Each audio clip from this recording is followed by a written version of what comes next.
বাংলাদেশের প্রধান উপদেষ্টা অধ্যাপক ডক্টর মোহাম্মদ ইউনূস বৃহস্পতিবার ইসলামাবাদের সঙ্গে ঢাকার সম্পর্ক এগিয়ে নিতে পাকিস্তানের প্রধানমন্ত্রী শাহবাজ শরীফকে ১৯৭১ সালের অমীমাংসিত সমস্যাগুলো মীমাংসা করার আহ্বান জানিয়েছেন।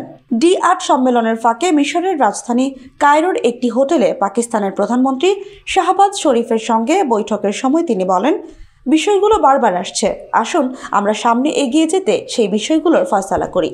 জবাবে শরীফ বলেন, ১৯৭৪ সালের ত্রিপক্ষীয় চুক্তিতে বাংলাদেশ, পাকিস্তান ও ভারত বিষয়গুলো মীমাংসা করেছে, কিন্তু যদি অন্যান্য অমীমাংসিত সমস্যা থাকে তবে সেগুলো দেখতে পেলে তিনি খুশি হবেন। অধ্যাপক ইউনূস বলেন, ভবিষ্যৎ প্রজন্মের জন্য বিষয়গুলো চিরতরে সুরাহা করে ফেলা ভালো হবে।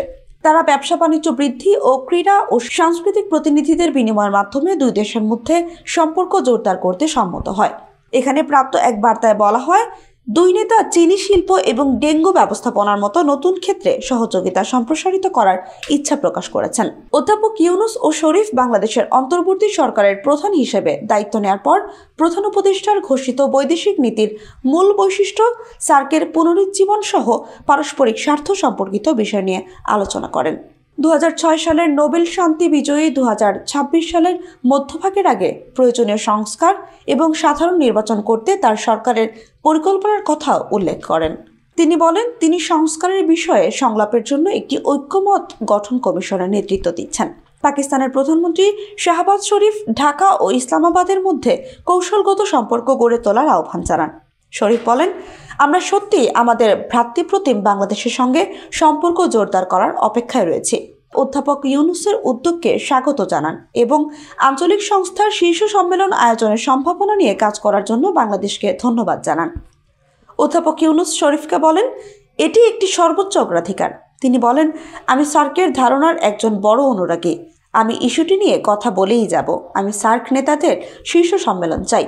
তিনি বলেন, যদিও তা কেবল একটি ফটো সেশনের জন্য হয়, তবুও এটি একটি শক্তিশালী বার্তা বহন করবে। পাকিস্তানের প্রধানমন্ত্রী বাংলাদেশের রাষ্ট্র পরিচালিত চিনিকলগুলোকে আরও ভালোভাবে পরিচালনার জন্য প্রযুক্তিগত সহায়তার প্রস্তাব দেন। তিনি বাংলাদেশের ডেঙ্গু প্রাদুর্ভাবের কারণে মৃত্যুতে শোক প্রকাশ করেন এবং বলেন, ঢাকা এই রোগের বিরুদ্ধে লড়াইয়ে পাকিস্তানের অভিজ্ঞতা থেকে উপকৃত হতে পারে। তিনি বলেন, প্রায় এক দশক আগে পাঞ্জাবে ডেঙ্গুর বিরুদ্ধে আমাদের লড়াইকে বিশ্বমানের বলে প্রশংসিত হয়েছিল। বাংলাদেশি কর্মকর্তাদের সঙ্গে আমাদের অভিজ্ঞতা শেয়ার করার জন্য আমরা বাংলাদেশ প্রতিনিধি দল পাঠাতে পারি। অধ্যাপক ইউনূস শরীফকে তার সমর্থনের জন্য ধন্যবাদ জানান এবং আশা করেন পাকিস্তান ও বাংলাদেশ এই প্রচেষ্টা অব্যাহত রাখবে। অনুষ্ঠানে অন্যান্যদের মধ্যে উপস্থিত ছিলেন পাকিস্তানের পররাষ্ট্রমন্ত্রী ইসহাক দার, বাংলাদেশের প্রধান উপদেষ্টার বিশেষ দূত ডক্টর লুৎফে সিদ্দিকী।